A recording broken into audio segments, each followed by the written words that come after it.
Some mornings you don't need a destination, just blue water and a boat built to live on.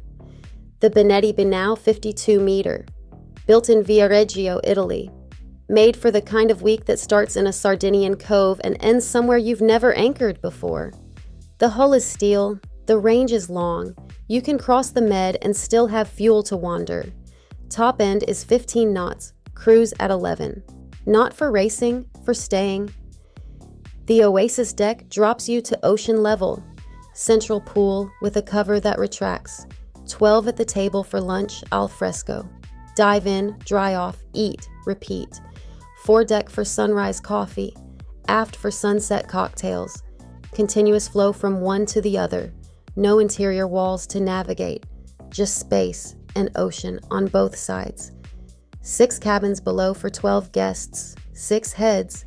Sub 500 gross tons. So no charter license complications. You stay in your own home on the water. This is not a yacht you point at on the dock. It's a yacht you live on, from foredeck to swim platform, for as long as the season holds. For full specifications and availability, visit yachtspecsdirect.com. I'm Kaya from Minted Yachts. For additional information, feel free to email me at info@mintedyachts.com or hit us up at yachtspecsdirect.com. New to yachting? Then grab our free buyer's guide at yachtbuying101.com and find your water.